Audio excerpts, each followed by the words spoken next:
तुम्ही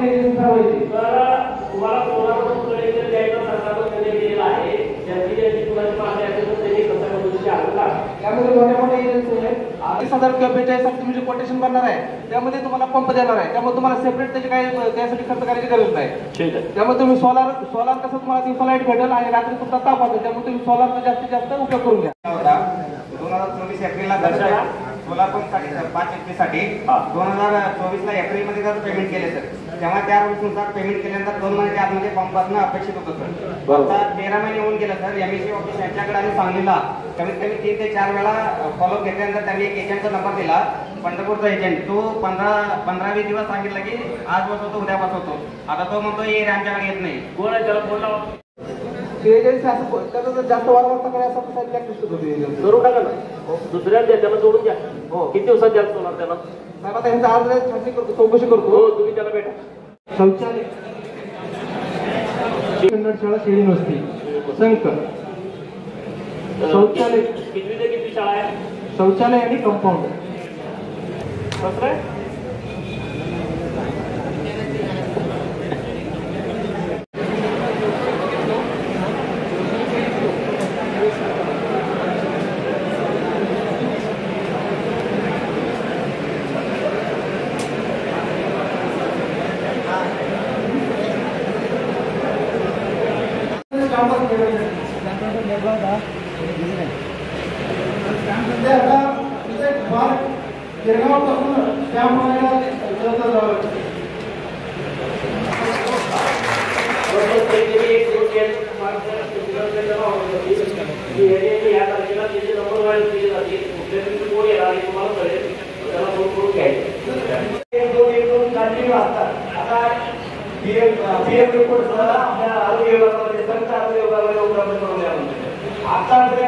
गोपीनाथ मध्ये योजना असेल किंवा संजय गांधी विमाची रक्कम आहे, केवळ PM रिपोर्ट असल्यामुळे सगळे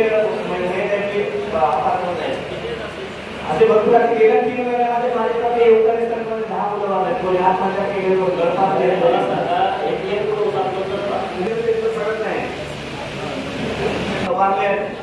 त्याला काही अर्थ नाही. आणि गोपीनाथ मुंडे योजना एक सुद्धा लाभार्थी नाही. असे किती आहेत प्रस्ताव ज्याचं गोपीनाथ मुंडे अपघात किंवा योजनेसाठी त्यांना मदत देणं आवश्यक आहे, ते सगळे प्रस्ताव उद्याच्या उद्या त्यांची नावं अप्पर तहसीलदार मॅडम, कृषी विभाग कोण गोपीनाथ मुंडे त्याच्यानं जातो ना कृषी विभाग काय म्हणतात 4 प्रस्ताव PMच्या रिपोर्टसाठी राहिले तर ते जरा तुम्ही बघून घ्या आणि फेर प्रस्ताव द्या. सगळे काही आहे त्यांना मुख्यालय म्हणजे पूर्ण आपल्या सुविधा आपण ग्रामपंचायत प्रथम उपचारासाठी आहे ना होत नाही, फक्त औषध गोळा. मग डॉक्टर चांगले सगळ्या सुविधा आहेत, पण त्यासाठी प्रथम उपचारासाठी आहे ना परमिशन मिळालं तर बरोबर. डॉक्टर असतो सकाळ 9ला येतो, 5-6ला जातो.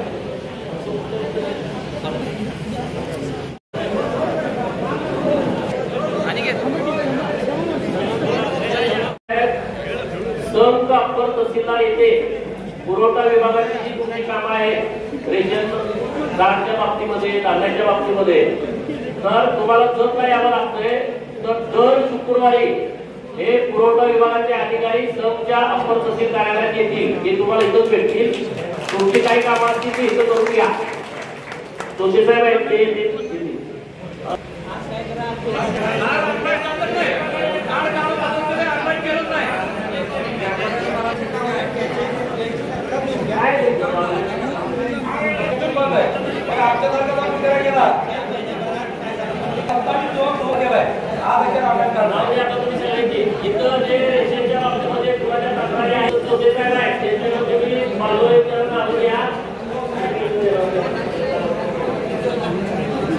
पैसे देतोय त्याचा ऑनलाईन लगेच होऊन येते आमच्या समोर.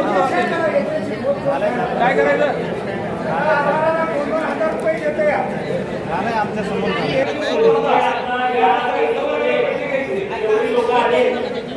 लोक इथं आले नसतील त्यांना सुद्धा निरोप द्या. रेशनच्या बाबतीमध्ये जेवढी पुढची काम आहे तेवढी पुढच्या दिवसामध्ये नाव लिहून घ्या.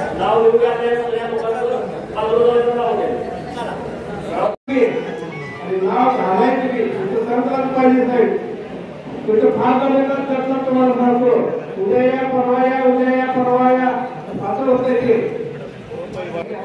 आपण काय करू आता, आपण एक मिनिट एक महिन्यात राहू बातमी आहे त्याप्रमाणे निरीक्षण अधिकारी आठवड्यात शिकवले जातात आणि एक सर तुम्ही आम्ही संकल्प पाठवू. आजच्या दिवशी गावात ग्रुपवर मॅसेज टाकतील, तुम्ही शुक्रवारी या, तिथे ऑनलाईन करून घेऊ, बोलत सगळे डॉक्युमेंट घेऊन जातील, त्याच्यावर ते जर तुम्ही कारवाई करते आता आपण जर शुक्रवारला राबूया. त्यामुळे तुम्हाला सांगायची गरज पण नाही आणि इथे सेटअप दोन टाका गोष्टी करायच्या आहेत. आपल्याला पण 32,000 नाही केंद्र सरकारकडून इन्कम घेतो. आता 32,000 जो आपल्या आलाय त्यातला 6,000 इन्कम मिळावा असा आम्ही सगळे प्रयत्न करतोय. जे यांच्या हातात नाही आणि आता जे पहिले केले आता दुसरं काय आहे तसं कोण आपल्याला मला सांगा. ते आता पोलीस स्टेशन पोलिसांच्या बद्दल तुला काय का आता या पोलीस काय सांगितलं या पोलिसांच्या काटेची सगळी गोष्टी आहेत तुला काय बघा आणि काटेची लोक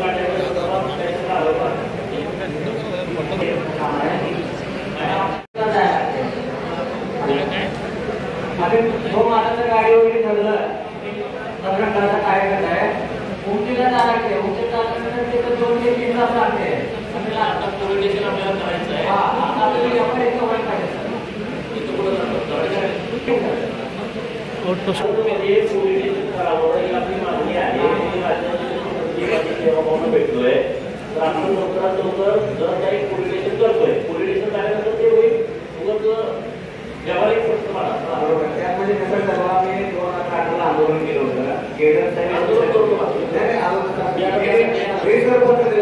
उंगी पोलिसला 1 KPN 2 PSI इंचार्ज होते. त्यातलं लगेच आदेश काढला त्यांनी संचालक कायमस्वरूपी PSI नेमणूक केलं. सकाळी यावं संध्याकाळी जावं. त्यामध्ये ऍड काय केलं की ऑनलाईन संगणकाप्रमाणे 302 कलम आहेत सगळे तिथं बाकीची जी अर्ज आहेत तक्रार आहे पोस्ट आहे ती व्यवस्था केंद्रामध्ये सोडून असं लेखी पत्र दिलं आहे. त्यामुळे आता तिथं PSI येतच नाही. ते 2-1.5 वर्ष झालं घेऊन ते येत नाही. आज ते 1 दिवस आले परत येत नाही. ते उंदीचं कोण आहे ना त्यामुळे मी पण करतो तुम्हाला वाटत नाही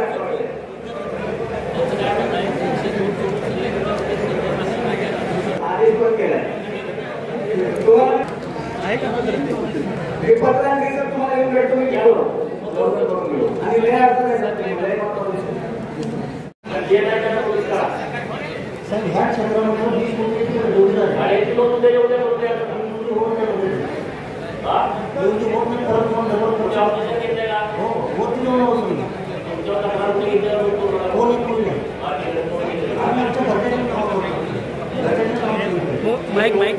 सार्वजनिक बांधकामकडे आपण जर वर्ग करून दिला तर ते काम होते.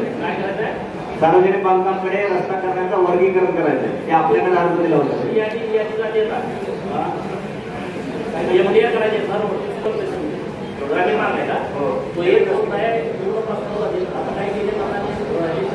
म्हणजे ते जुना रस्ता नकाशामधलं फक्त ते डांबरीकरण करायचे प्रोसेस वर मंत्रालयापर्यंत जाते. तो प्रस्ताव मंत्रालयाकडून PWD कडून जातो वाया सांगली कोल्हापूर पुणे मार्गे मुंबई.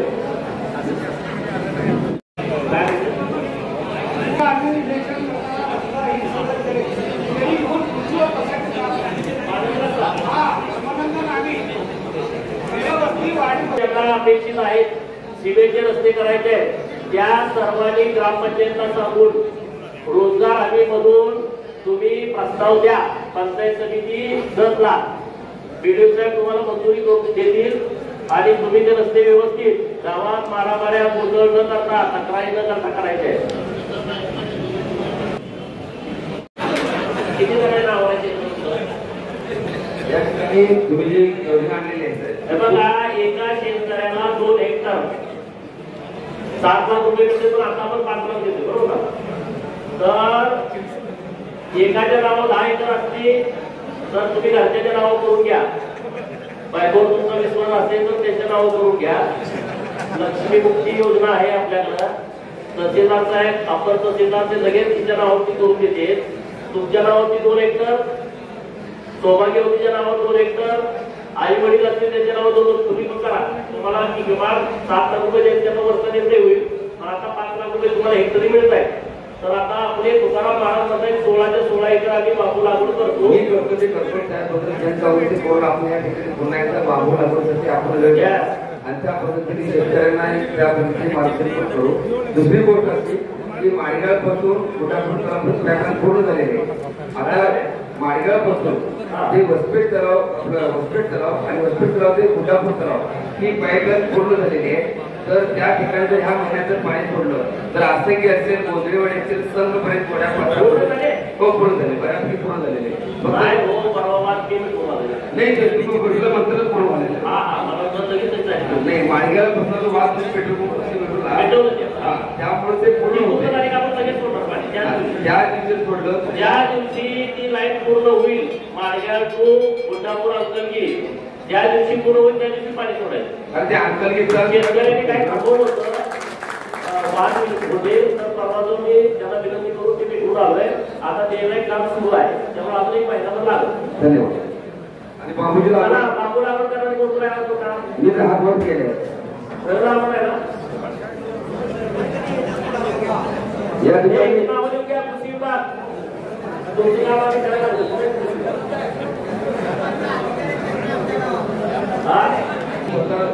माझ्या मनामार्फत आपण देऊन टाकतो की त्या ठिकाणी संपूर्ण कार्यालयात त्या ठिकाणी काय लागणारी यंत्रणा आहे ते तुमच्याकडे पोहोचून जाईल. हे शेतकरी आहे शेती आधी करा आणि तुमच्या सगळ्या टीमकडून आधी घ्या जे पंप लागून करणार आहे. इथे येतात तर आपले जे ज्या रिलेटेड अधिकारी आम्ही येतो त्याचे प्रश्न व्हिडिओ ठीक आहे. प्रश्न आहे शेती विधायक श्री साई बाबा टाटा ट्रस्ट. तर हे फक्त पेशंट जोपर्यंत दवाखान्यात आहे तोपर्यंत येत आहे. ज्या दिवशी डिस्चार्ज होतो त्या दिवशी ऍक्सेप्ट होत नाही. पैसे येणार आहे म्हणून पत्राला बसलं परंतु पैसे आला नाही. ते वाट बघून दुसऱ्याकडे परवा 20 तारखेला डिस्चार्ज मिळाला. 20 मार्च कुठल्या दवाखान्यात उशाखाचा तुमचं नेटवर्क सगळं बघत आहे. जर तालुक्यामध्ये टोटल 6 मंडळ होते 6 मंडळ अधिकारी होते. 6 मंडळ अधिकारी मशापूर आणि 7 मंडळ अधिकारी बंद केले. म्हणजे साखरे काहीतरी अडचण होती पण बंद होती. मग ते चालू झाल्याशिवाय इथल्या शेतकऱ्यांना शेती बाबतीतली महाडीबीटी वरची योजना आहे ती लाभच त्यांना कमी प्रमाणात मिळते. आता म्हणजे कुठं माडगावला जावा नसेल तर जर लगा मंडळ अधिकारी जोडून दिले माडगावला जोडून दिले.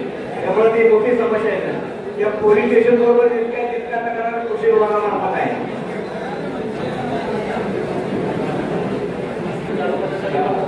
त्याच्यामध्ये विषय असायचा की आता ही माल आहे आपल्या एरिया सगळा त्याच्यामध्ये ते तलाव महाडिबीटीवर योजना आहे. मागितलं त्याला सेम तलाव म्हणजे फक्त 100x100 काढा किंवा 50x50 काढा 75,000 रुपये रक्कम आहे आणि आश्चर्य करणारा 75,000 आहे. इस्टिमेट प्रमाणे आता काढा जाणार त्या शेतकऱ्यांना ती फायदेशीर करते.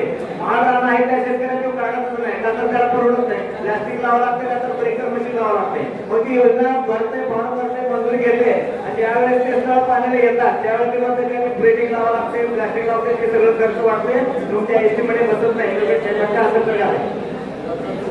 त्यामुळे तुम्हाला सरकारी महत्वाचं काम आहे त्याच्यावर मात्र आपण थोडंसं कमी पडतो. त्याच्यामुळे माझी सगळ्या ग्रामपंचायतींना अपेक्षा आहे की प्रत्येक ग्रामपंचायतीने MREGS मधून किमान 1000 झाडं लावावी. 1000 झाडं लावायची असेल तर त्याला 5 मजुरांची आपल्याकडे 5 मजुरांची मस्टर निघताय त्याला किमान आपण 300 रुपये प्रमाणे म्हणजे 290च्या आसपास काहीतरी रोजगार आहे.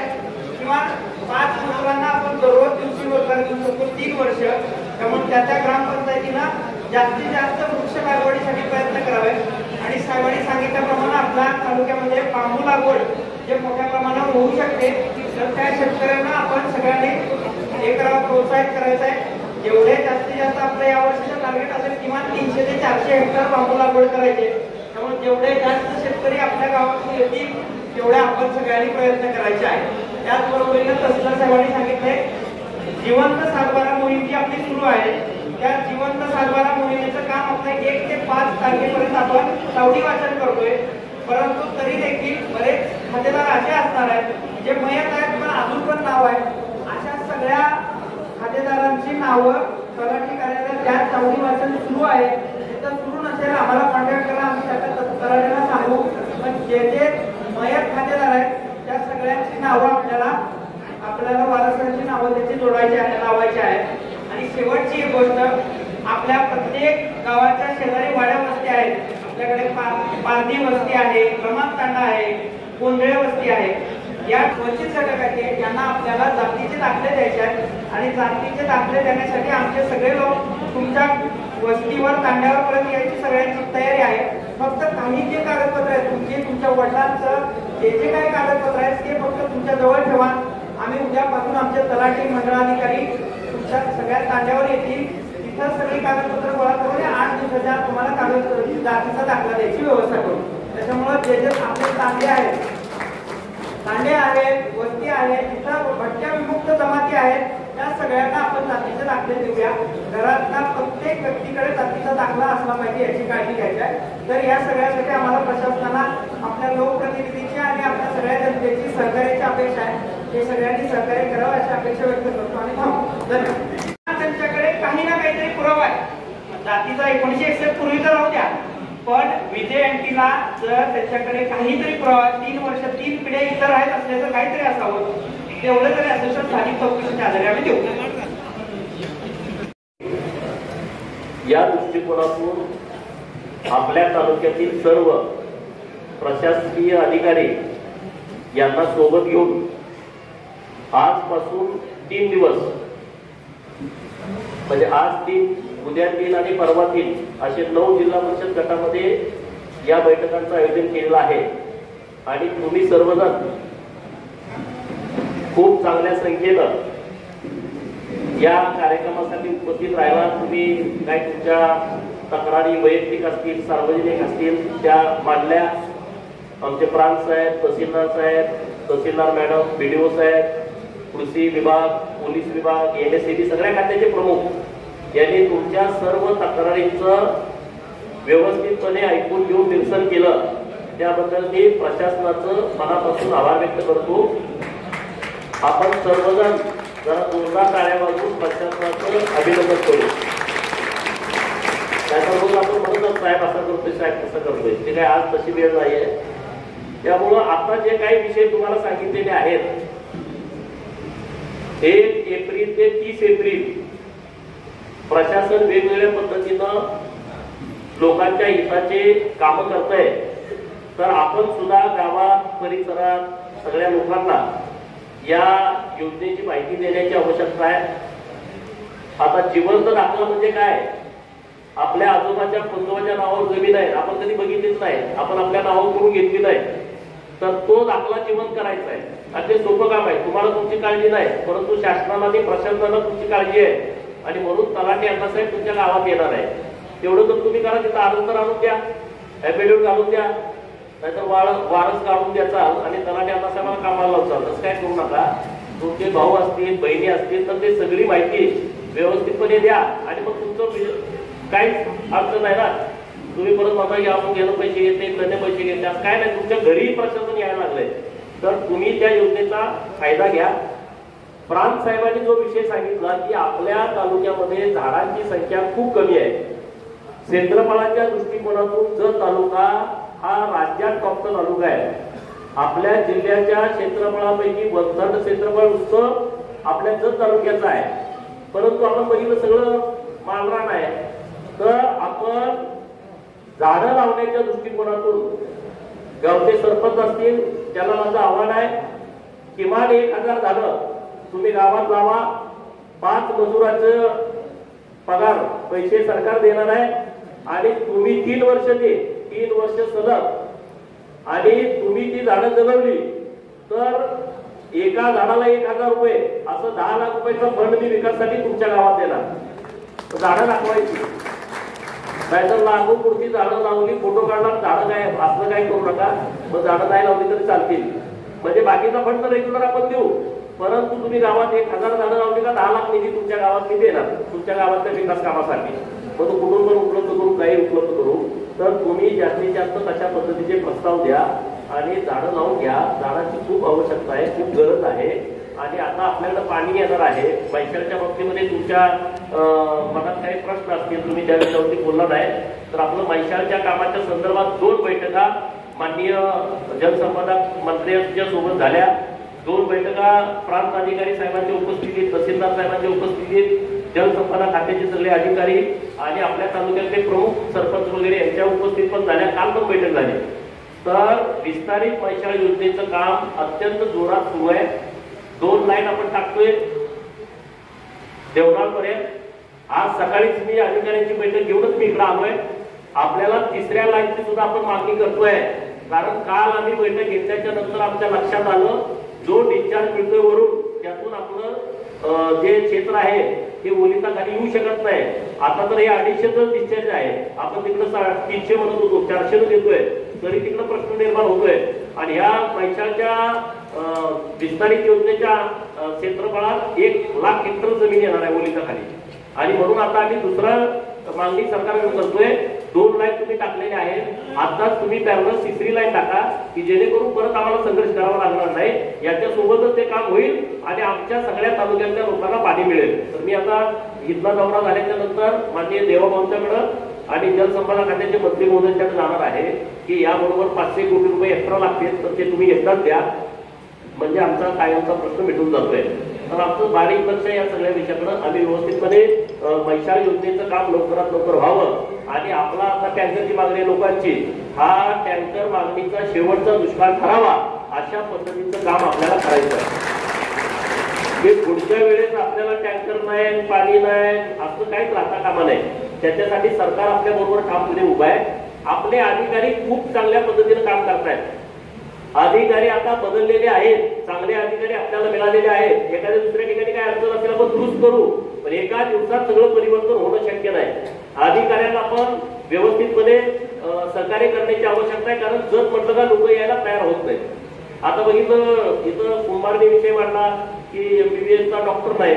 मी विचारलं THO मॅडमला, मॅडम इकडे हजरच होत नाही. विषय समजून घ्या.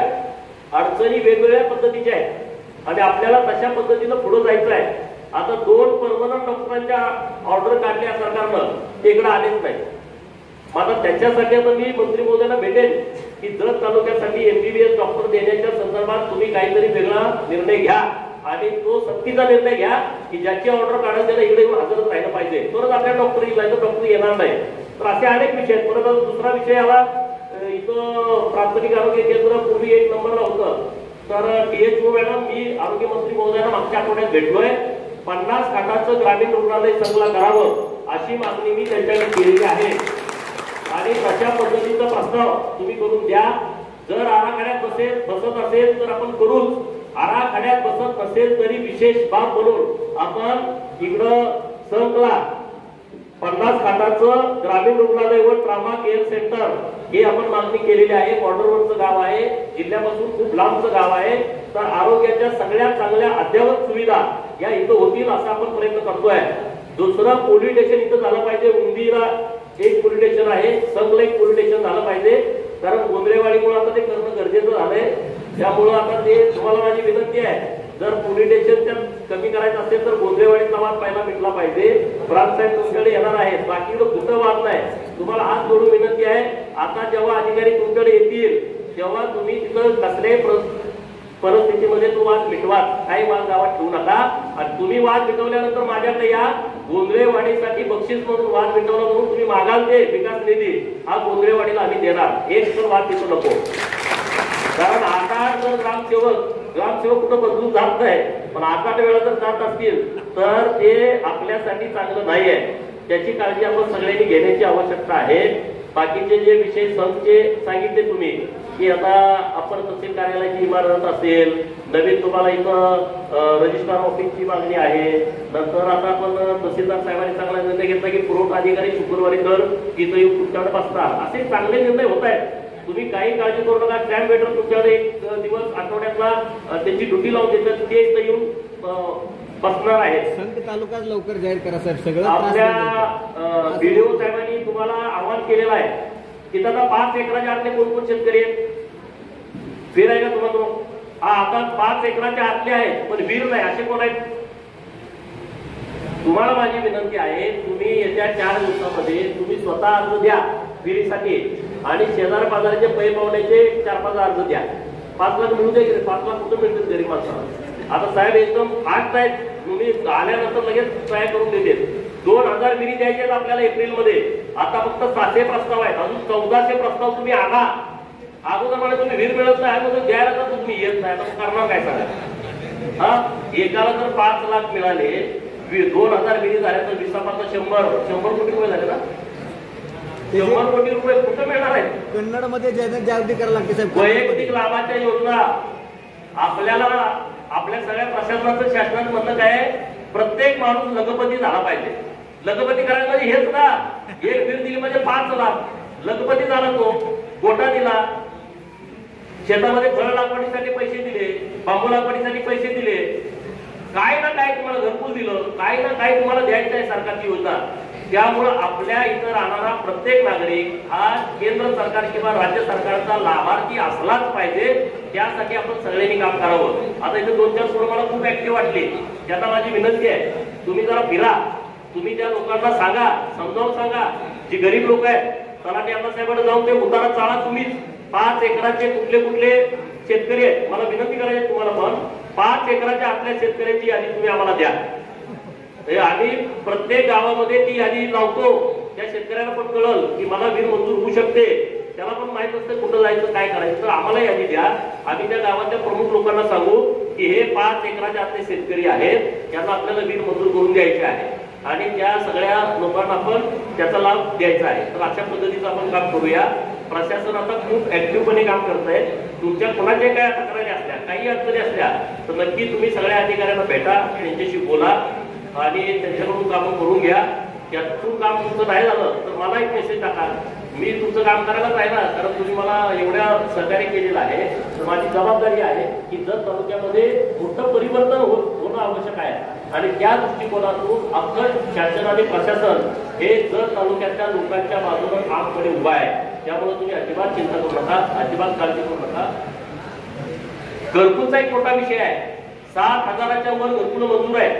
पंतप्रधान आवास योजनेमधून मोदी आवास योजनेची वेगळी आहे, यशवंतराव चव्हाण मुक्त वस्त्राची वेगळी आहे, पुण्यश्लोक अहिल्यादेवी होळकर घरकुल योजनेची वेगळी आहे, शबरी आवास घरकुलची वेगळी आहे, नंतर बांधकामामध्ये अटल बांधकाम कामगार आवास ती वेगळी आहे. तर या सगळ्या घरकुलांना कसल्याही परिस्थितीमध्ये मला वाटतं जून जुलै पर्यंत ही सगळी घरं पूर्ण करायची आहे. त्या दृष्टिकोनातून तुम्ही सगळ्या लोकांना प्रवृत्त करा, काम करून घ्या म्हणावं.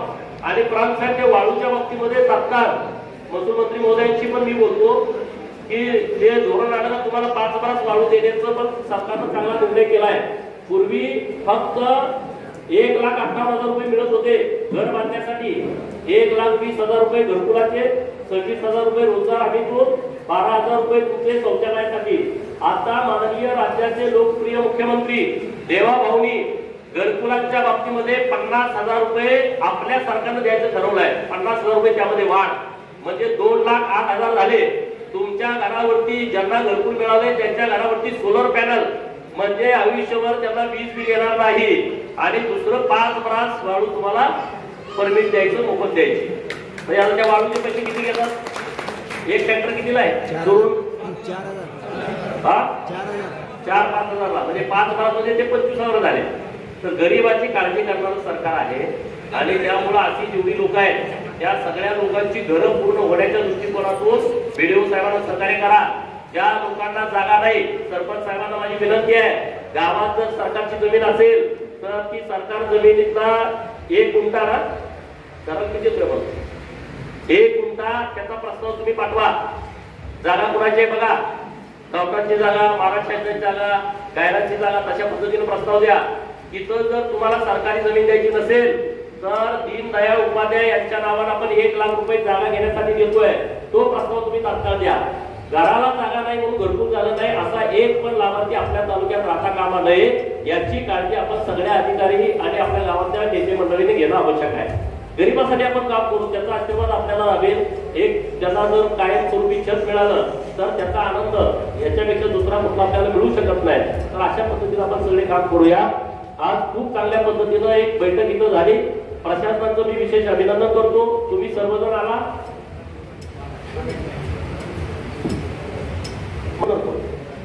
बघा 1,500 घरकुल असे आहेत की तिथं वाद सुरू आहे, सामायिक जागा आहे म्हणून, म्हणजे भावाभावाचेच वाद सुरू आहे, दुसरं कोण तिथं नाही. तर ते वाद मिटवा. ते जर वाद नाही मिटले तर त्या गरीबाला घरकुल मिळणार नाही. गावातले प्रमुख लोक आहेत, तर भावाभावाचे आपण जर एकदा दोनदा जाऊन समजावून सांगितलं तर कसलाही वाद मिटू शकतो. त्यासाठी तुम्ही पुढाकार घ्या. ते 1,500 लोकांची यादी जरा गाव आहे त्या बर महाराज म्हणते तशा पद्धतीने जे कोण असे वाद आहेत त्या लोकांना नाही, गावातल्या त्या लोकांना यादी देऊ, यांचे वाद आहेत मिटवा. गावातल्या प्रमुख लोकांनी सांगितलं तर ते वाद मिटवू शकतात. तर एवढंच या निमित्तानं आम्ही बोलतो. परत काही तुमचे विषय असतील तर तुम्ही आपल्या कानावरती घाला. जय